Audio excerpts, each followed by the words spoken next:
back to a brand new video. It's Manga Fairy. In today's video, we're going to be doing a discussion slash recap of the 7 Deadly Sins chapter 296, As a Friend, As a Brother. Now, this chapter really shook me good, okay? There's some things in this chapter that really got me in the feels, so oh boy, there will be a poll in the top right hand corner where you guys get to rate this chapter. Some people really didn't like it, some people really liked it. It's just a matter of what you think, and I'm very, very curious to what you guys think. So I will post the poll results from my last 7 Deadly Sins video on the screen now for you guys to see. Sorry, that was... See, this thing still has me shook. Anyways, and with that out of the way, let's just get into the video. So we start off this lovely, lovely chapter with this beautiful spread of Diane, Gother, Escanor, and King.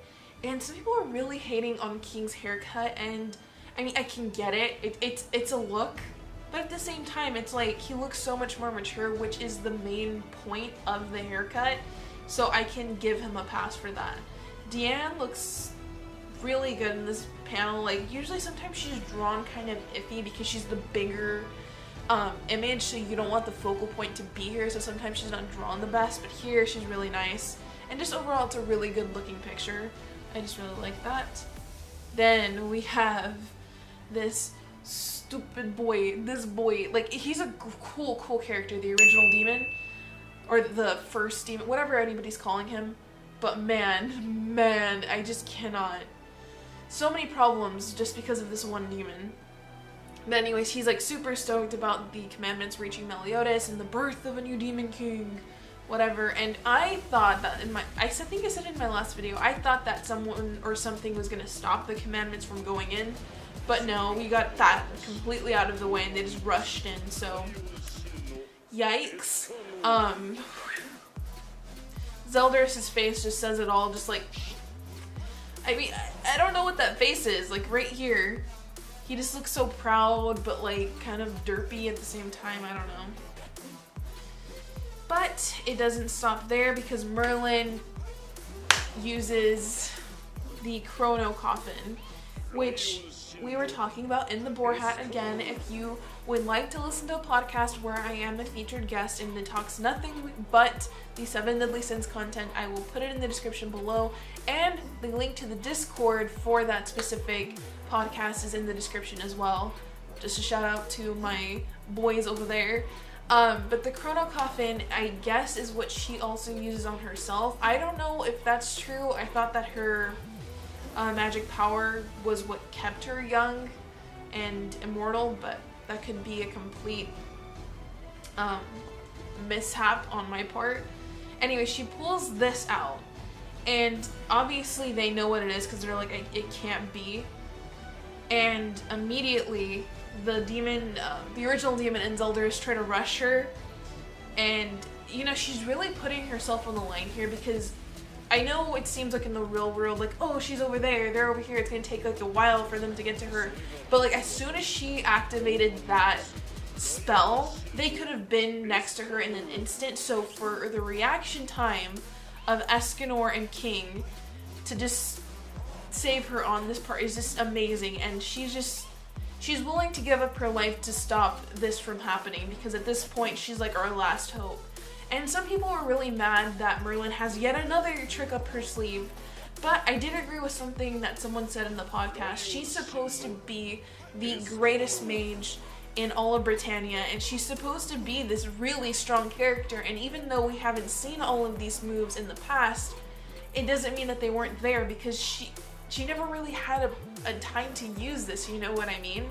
And maybe it's something that'll take a toll on her. Maybe it's like a big spell that she really needs this plethora of magic power. I'm not completely sure, okay? But like, it doesn't rub me the wrong way that she has this spell in reserve, you know what I mean?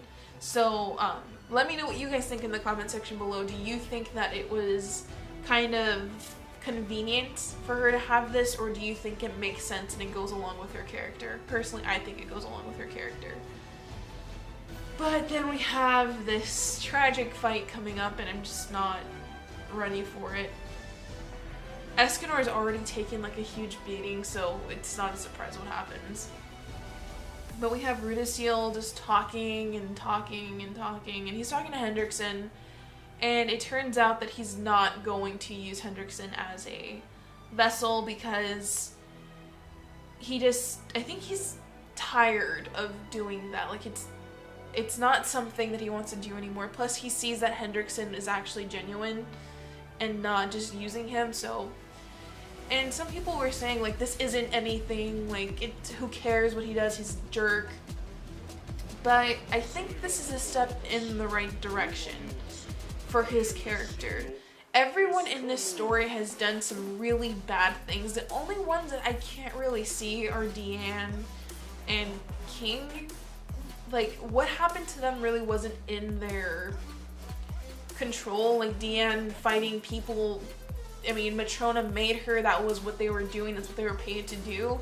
So I can't really blame Deanne for, like, killing anybody if she has. And King, he completely lost his memory, so it's not his fault for not returning to the fairies fort, the Fairy King's forest when he had the chance. Everyone else has done things selfishly for themselves. And so somebody was saying that none of these characters can be redeemed, whatever. But I think that even though they may not be redeemed fully, there's always ways to, like, take a step in the right direction. And Ludociel, like, making the conscious choice. Wow! Am I having a stroke? Like, can I not talk? Okay. Ludociel making the conscious choice to not use Hendrickson was a very good step for his character. And though it may seem like he might die soon because we're getting, like, that redemption and, like, oh, he's a good character, whatever, but that never really ends well. It always kind of seems like they're gonna die soon, you know what I mean? Like, that gives me that feeling. But I do think that he really needs that reunion with Mael. Like, that's what he needs, and maybe that's when he'll pass away. I don't know. There's just so many possibilities. I know that was like a tangent, but bear with me.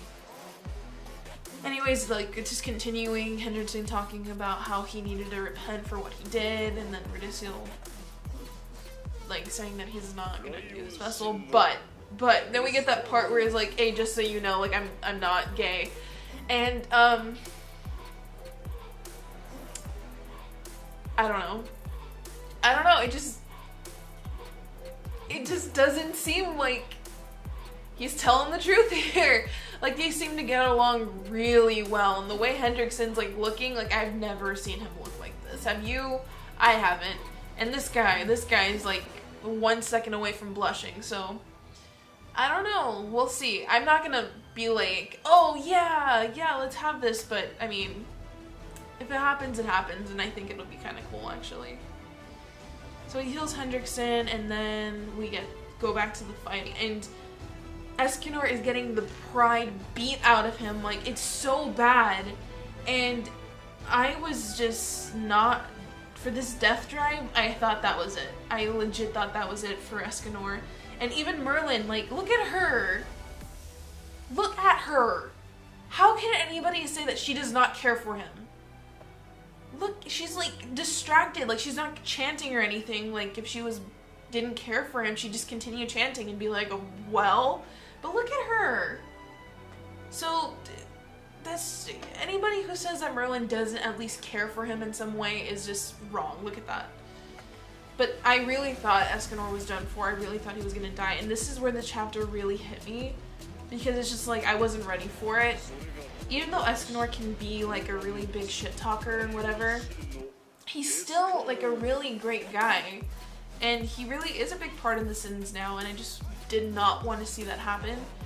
But before we get into that emotional stuff, like, if you look at Rita, there's a goddess on his Divine Axe Rita, and I never realized it, but, like, the things connecting the axe to the actual handle are goddess body and goddess wings. I never knew that.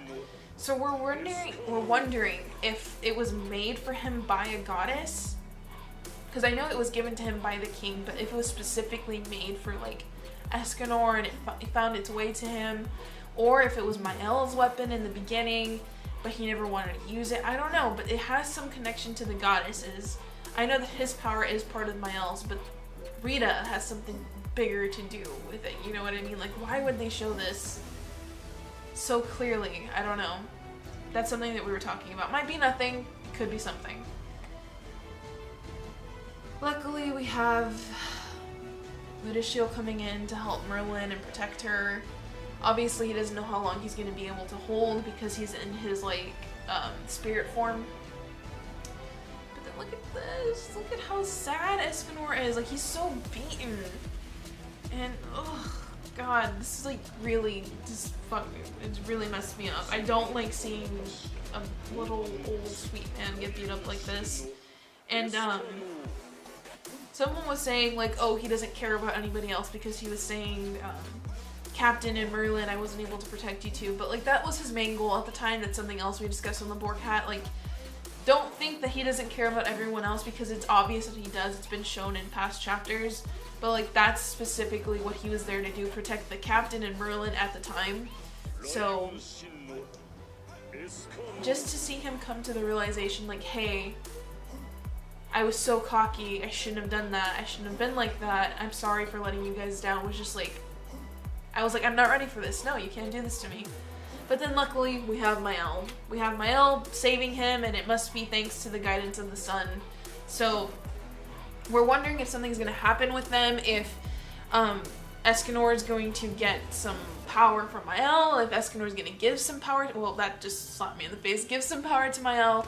I don't really know, but something's gonna happen with the two of them because they both have sunshine and they're both connected to the sun in some way. So we're just wondering what's gonna happen. So let me know what you guys think of the chapter in the comment section below. Don't forget to rate it in the top right hand corner. What did you guys think of Escanor and Merlin in this chapter? There were so many opinions on the Borg Hat that it was hard to keep up with. Some people are really liking where this series is going, and some people are really not liking where the series is going. You can check it out in my other comment sections. Like, people really have strong points on both ends for why the story is getting worse or getting better. It's really hard to decide, like, how this story is progressing. Personally, I don't really have a problem with it because when you read enough manga, like, you kind of want to see the good in it rather than the bad. And I know this is a review channel, so I do point out some bad things, but the Seven Deadly Sins is kind of an exception for me because he really does think through what he wants the story to do and how he wants it to come across. So I'm gonna give credit where credit is due, and I think this is a really good story. But again, let me know what you guys think in the comment section below. And don't forget to be safe this weekend. If you guys started college or school or whatever this week or last week, the divines be with you because, oh my god, I started this week and it's already killing me. I just want to go to sleep. So, the divines be with you, whoever started school this week, and be safe this weekend. And I will see you guys in the next video. Bye!